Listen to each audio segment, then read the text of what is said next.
Halo, saya Daud Antonius dan selamat datang di podcast Psikolog ID. Pada podcast kali ini saya akan membahas tentang kenapa badut jadi menyeramkan atau menakutkan, dan juga penjelasan tentang kaurofobia atau yang biasa dikenal sebagai ketakutan yang irasional terhadap sosok badut. Mungkin Anda ataupun orang terdekat Anda memiliki beberapa ketakutan yang seringkali tidak masuk akal, yang bisa terpicu oleh sebuah tokoh atau benda tertentu. Banyak dari anak-anak kecil dan juga orang dewasa yang memiliki ketakutan ataupun kengerian yang luar biasa ketika melihat badut. Apalagi ditambah dengan popularitas tokoh Pennywise atau badut mengerikan dari novel dan juga film It. Dan juga ada Joker, tokoh penjahat yang banyak melakukan hal-hal kejam dan juga psikopat. Ada pula kejadian nyata di tahun 1970-an, sebuah kasus pembunuhan yang dilakukan oleh pembunuh berantai bernama John Wayne Gacy. Ia menyamar sebagai seorang badut yang bernama Pogo the Clown yang biasanya melukis dan juga menghibur anak-anak. Tapi ternyata ia merupakan aktor di balik tewasnya 33 orang secara sadis. Ia kemudian mendapatkan tuduhan penculikan, perkosaan, dan juga pembunuhan terhadap sesama jenis. Ia bahkan menyimpan para korbannya di bagian bawah tanah rumahnya sendiri. Ia kemudian dihukum mati melalui suntik mati pada tahun 1993.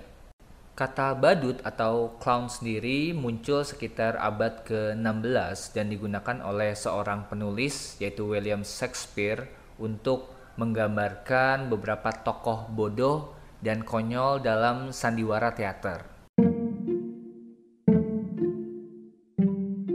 Seorang psikolog sosial bernama Frank McAndrew dalam sebuah jurnalnya menjelaskan tentang beberapa hal yang menjadi alasan kenapa sebagian dari kita takut atau tidak menyukai badut.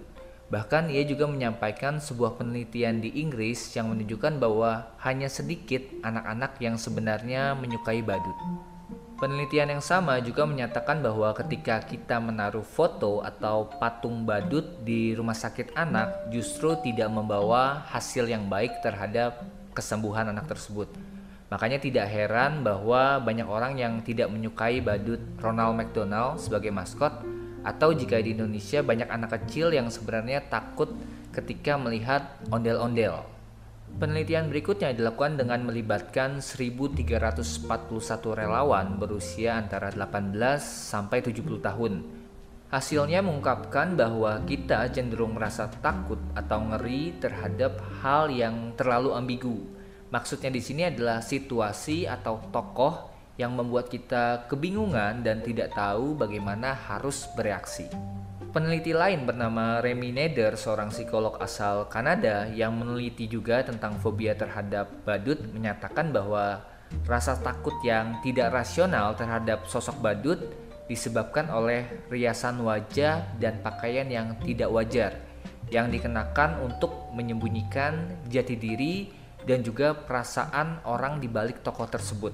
Mereka mungkin terlihat bahagia, tapi itu belum tentu apa yang mereka rasakan sesungguhnya. Dan ini adalah hal yang memicu kebingungan atau ketakutan yang tidak wajar tadi. Selain penjelasan yang sudah disampaikan tadi, terdapat pula alasan kejadian traumatik yang melibatkan sebuah objek atau sosok tertentu yang bisa memunculkan fobia.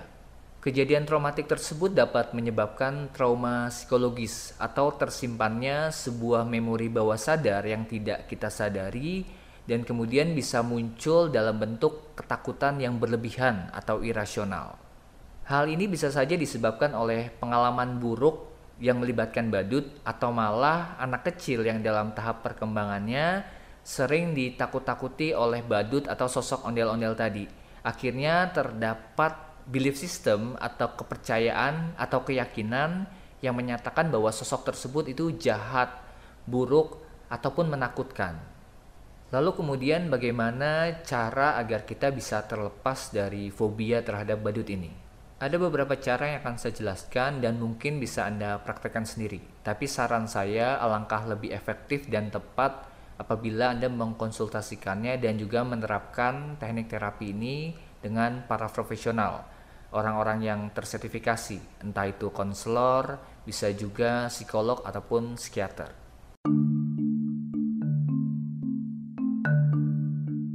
Teknik pertama adalah terapi behavior yang biasanya disebut sebagai desensitisasi sistematis.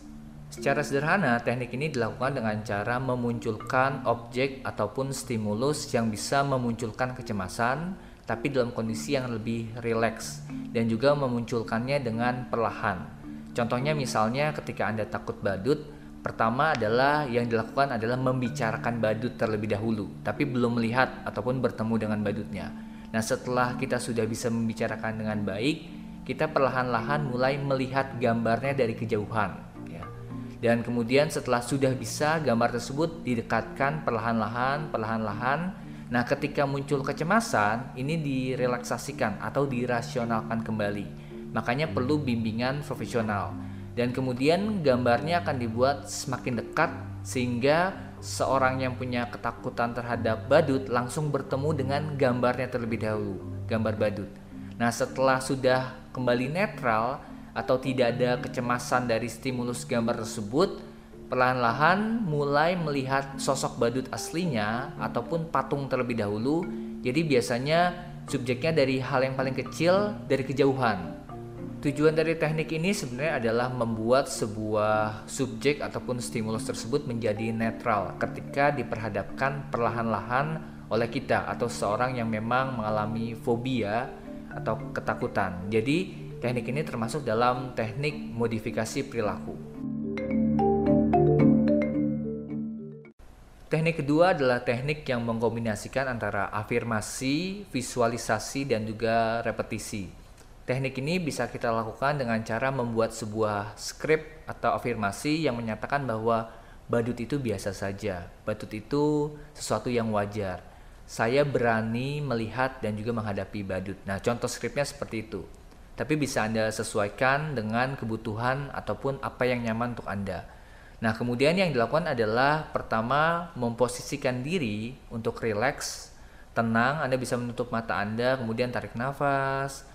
Jadi ada di situasi dan kondisi yang nyaman untuk Anda. Nah, biasanya akan lebih efektif jika kita ada dalam kondisi alfa alami atau kondisi sugestif. Nah, itu terjadi ketika kita baru bangun ya di pagi hari atau menjelang tidur di malam hari. Nah, kemudian Anda tutup mata Anda dan perkatakan itu berulang-ulang. Jadi direpetisi dengan keyakinan. Ya, tadi skripnya misalnya saya berani menghadapi badut, itu diulang-ulang terus, dan kemudian setelah Anda punya keyakinan, Anda mulai visualkan, Anda melihat dan juga berinteraksi dengan sosok yang Anda takuti tersebut dalam pikiran Anda. Nah, jadi yang dilakukan adalah sebenarnya mendekati objek juga, tapi dilakukan melalui teater mental dalam pikiran kita.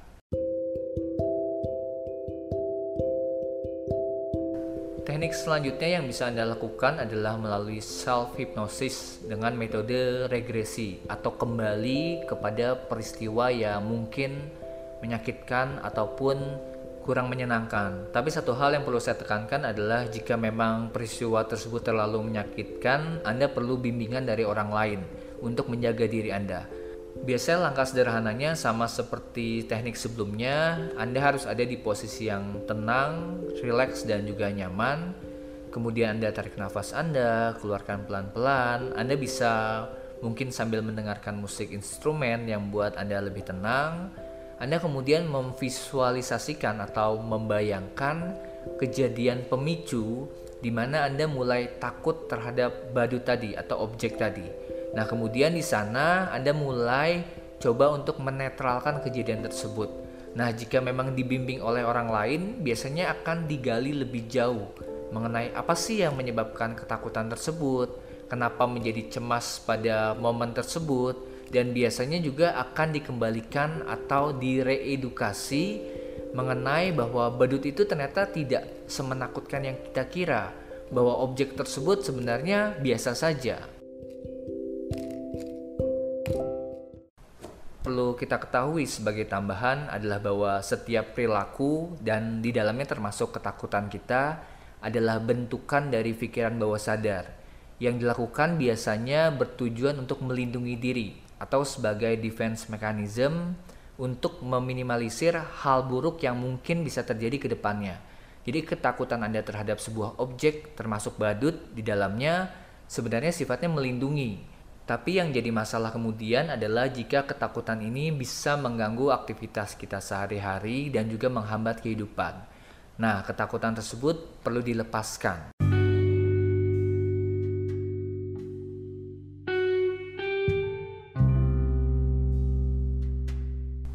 Oke, cukup sekian untuk podcast pada episode kali ini. Terima kasih untuk teman-teman yang sudah meluangkan waktu untuk mendengarkan dan juga belajar bersama dengan kami.